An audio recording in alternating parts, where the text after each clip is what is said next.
किसी भी रूप में कैसे भी अहंकार का त्याग कर शिव भक्ति को प्राप्त करने का प्रयास करो। किसी के दरवाजे पर जाओ ना जाओ, किसी की चौखट पर जाओ ना जाओ, किसी से मिलने जाओ ना जाओ, पर इतना याद रखो कि देव अधिदेव महादेव के मंदिर, शिवालय और उसकी कथा में जरूर जाओ। कुछ ना कुछ आपको मिलेगा, कुछ ना कुछ आपको प्राप्त जरूर होगा। शंकर के मंदिर में जाने वाला, शिवालय में जाने वाला, शिव तत्व को जानने वाला, शंकर के मंदिर में एक लोटा जल चढ़ाने वाला, भगवान देव अधिदेव महादेव की भक्ति करने वाला, भगवान शंकर की अविरल भक्ति में डूबने वाला खाली नहीं रहता। शिव भक्ति व्यक्ति को खाली नहीं रखती।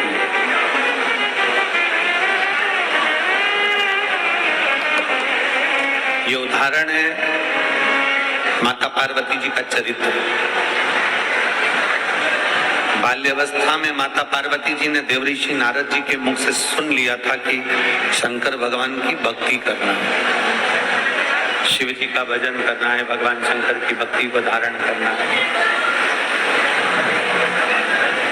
पार्वती जी ने यह श्रवण कर लिया था,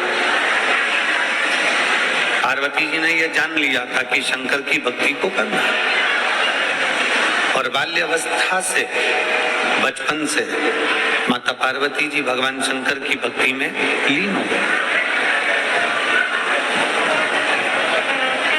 जितने यहाँ कथा में बैठे हुए हैं, पंडाल में बैठे हुए हैं, पंडाल के बाहर बैठे हुए हैं, या टीवी पर आस्था चैनल के माध्यम से, फेसबुक यूट्यूब के माध्यम से कथा सुन रहे हैं, ध्यान लगाकर कथा को सुनिएगा। रात भर से आप लोग चलकर आए हो, पूरी रात कीर्तन करा है, जागे हो, बाबा की कथा अपने दिल में बिठाकर बाबा से प्रार्थना कर 2.5 घंटे की जो कथा है उसको अपनी चित्त वृत्ति में बिठाओ और अपने मन की बात बाबा से कहकर फिर जाओ, जिससे बाबा तुमको वापस बुलाए जल्दी से। पार्वती जी की कथा कहती है कि पार्वती जी ने बाल्यावस्था में, बचपन में ये विचार कर लिया, पार्वती जी ने बचपन में ये जान लिया कि भगवान शंकर को एक लोटा जल चढ़ाना। आप ये ना सोचें कि केवल आप शंकर भगवान को जल चढ़ा रहे हैं। आप ये ना विचार करें कि केवल आप भगवान शिव की भक्ति कर रहे हैं। आप ये विचार ना करें कि केवल आप शंकर को प्राप्त करना चाहते हैं ना।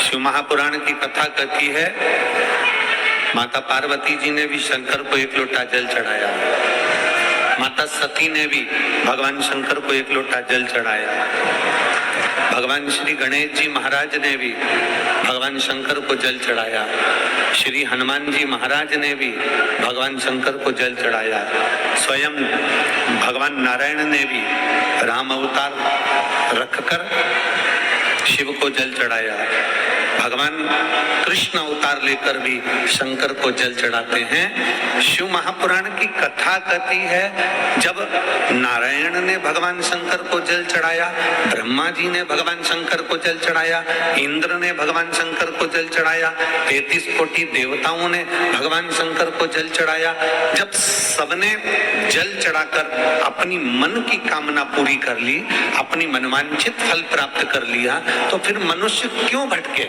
वो भी शंकर को जल चढ़ाए और अपनी मनोकामना पूर्ण कर ले। क्यों भटके? किस लिए भटके? और मैंने तेरे ही भरोसे बाबा, तेरे ही भरोसे हवा बिच उड़ती जावांगी बाबा, ढोल हरो चढ़ना मैं कटी जावांगी, भोले मैं तेरी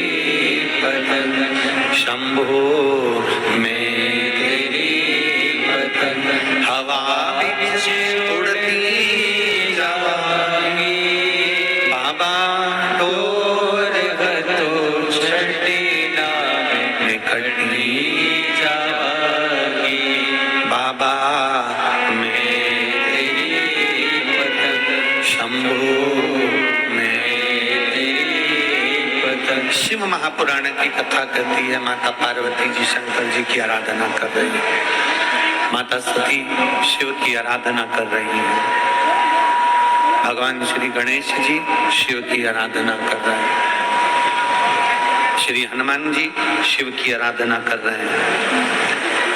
फिर हम क्यों भटके? हमारा भटकना किस लिए? हम किस लिए भटक रहे हैं? हम क्यों इधर उधर जाए? हम क्यों इधर उधर भटकते? हम किस लिए यहाँ वहाँ चारों तरफ भटकते रहे? शिव महापुराण की कथा में अगर आप लोग बैठे हैं तो एक संकल्प अपने भीतर उतार कर जाइए। शिव महापुराण की कथा में अगर आप लोग बैठे हैं तो एक संकल्प अपने अंदर उतार कर जाओ कि मैं कहीं प्रपंच में, ढोंग में, दिखावे में, भ्रम में नहीं पड़ूंगा। अगर मेरी जिंदगी में दुख आया, तकलीफ आई, कष्ट आया तो मैं शंकर के चरणों में जाकर पड़ूंगी, पर ढोंग प्रपंच में नहीं पड़ूंगी।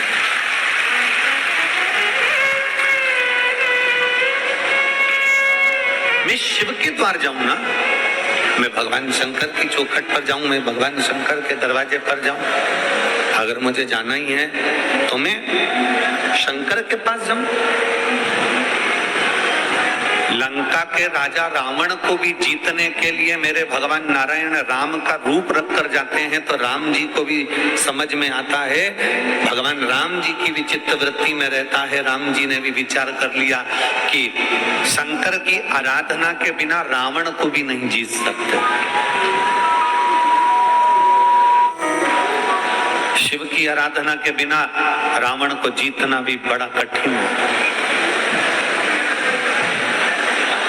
इसलिए भगवान शंकर की आराधना लंका जाते समय भी राम जी करते हैं और वहां से आते समय भी राम जी करते हैं।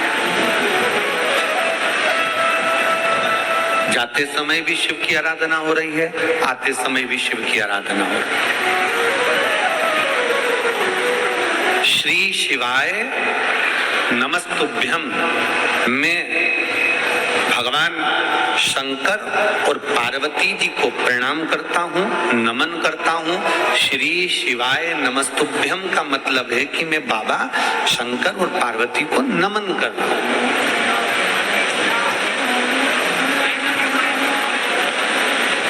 एक पत्र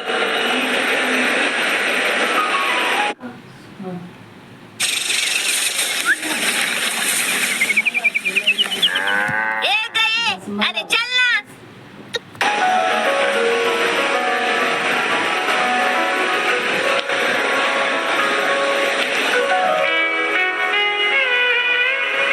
मैं सुनील कुमार राय, ग्राम मोतीपुर, पोस्ट महुआ, थाना कंटेया, जिला गोपालगंज, बिहार का निवासी हूँ। कहीं बैठे हो तो हाथ हिला सकते हैं। अगर कहीं बैठे हो तो हाथ हिला सकते हैं, एक बेलपत्र लेने के लिए आ सकते हैं। दिख रहा है कैमरे में? ठीक है, एलईडी के पीछे आ जाइए, एक बेलपत्र ले जाइए, आ जाइए। मैं सुनील कुमार राय, ग्राम मोतीपुर, पोस्ट महुआ, थाना कंटेया, जिला गोपालगंज, बिहार का निवासी हूँ। मैं नोएडा में नौकरी करता हूँ। 30/5/2024 को, 30 तारीख 5वां महीना, अभी 10वां चल रहा है, 5वें महीना 2024 में ड्यूटी पर था। शाम को गांव से फोन आया कि मेरा पुत्र आयुष कुमार राय, जो कि 16 साल का है, रोड एक्सीडेंट हो गया है। मेरे 16 साल का बेटे का रोड एक्सीडेंट हो गया। मेरे परिवार के लोग उसको गोरखपुर उचित हॉस्पिटल में लेकर गए। जांच के डॉक्टर बोले, जांच करने के बाद डॉक्टर ने कह दिया इसको ब्रेन हेमरेज हो गया है। ब्रेन हेमरेज हो गया है, इसका ऑपरेशन करना पड़ेगा। और डॉक्टर ने ऑपरेशन करने से पहले हमको बता दिया कि ये कोमा में चले जाएगा, या तो इसको कुछ याद नहीं रहेगा, ये उठ पाएगा कि नहीं उठ पाएगा इसकी कोई गारंटी नहीं है, क्योंकि जिसका ब्रेन खोल दिया जाता है फिर वो सुध में नहीं रहता, वो सही नहीं हो पाता, या तो वो पलंग पर ही पड़ा रहता है या फिर वो कोमा में पड़ा रहता है।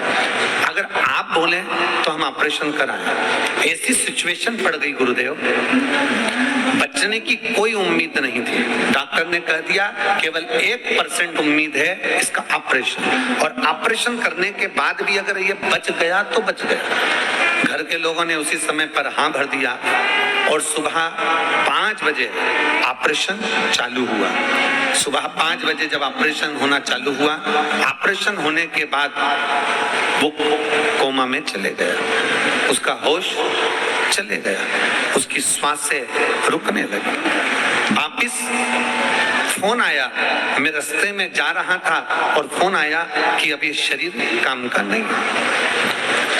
मेरे साथ में मेरा एक दोस्त ड्यूटी करता है जिसका नाम अरुण ओझा है। मेरा अरुण ओझा दोस्त ने मुझे कहा कि तू घबरा मती, एक काम कर, मेरी माताजी कथा सुनती है सीहोर वाला महाराज की, वो श्री शिवाय नमस्तुभ्यम मंत्र का वर्णन करता है। एक काम कर, हॉस्पिटल में जो भी हो ना उससे कहो कि बच्चे के कान में श्री शिवाय नमस्तुभ्यम लगा दिया जाए। डॉक्टर ने मना कर दिया कि हम बच्चे के कान के पास किसी को जाने नहीं देंगे, वेंटिलेटर पर पटक दिया।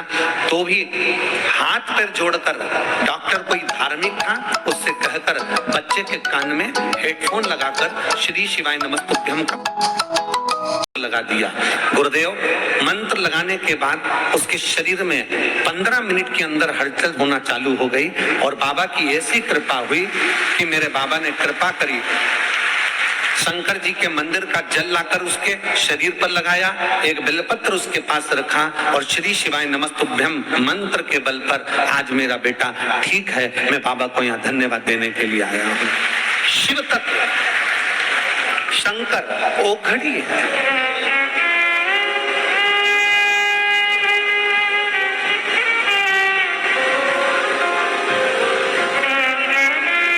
हमने तो आपको कई बार कथाओं में भी कहा, शायद आप लोगों ने लिखा भी होगा, हमने तो कथा के माध्यम से भी आपको वर्णन किया कि अपने घर के दरवाजे पर श्री शिवाय नमस्तुभ्यम लिख दो।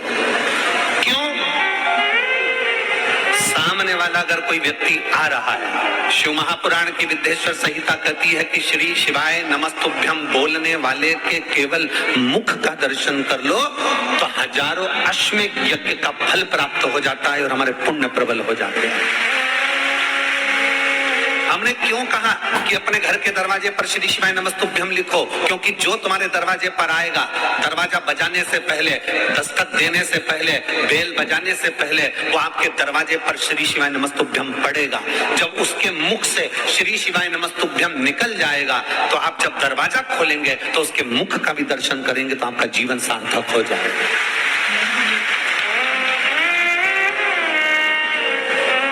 कोई स्टिकर आता हो, स्टिकर चिपका दो, स्टिकर नहीं मिले तो कोई कागज चिपका दो, कागज ना मिले तो अपने हाथ से लिखकर चिपका दो कि श्री शिवाय नमस्तुभ्यम। अगर हमारे दरवाजे पर कोई बुरी खबर भी आने वाली होगी, अगर हमारे दरवाजे पर कोई बेकार खबर लेकर भी आ रहा होगा, कोई बेकार बात लेकर भी आ रहा होगा और आकर हमारे दरवाजे पर श्री शिवाय नमस्तुभ्यम पढ़ लेगा, तो आप जब दरवाजा खोलकर उसके मुख का दर्शन करोगे तो वो बेकार खबर भी अच्छी होने का प्रयास करेगी।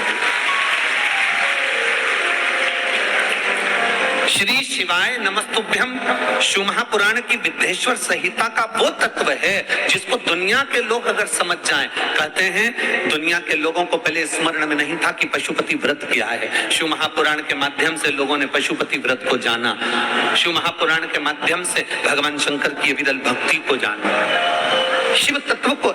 एक श्री शिवाय नमस्तुभ्यम मंत्र की महत्वता क्या है, एक पत्र और देखिए। पत्र थोड़ा लंबा है, लगभग 4-5 पेज का है। हम इतना बड़ा तो उसको पढ़ेंगे नहीं, हम पढ़ चुके।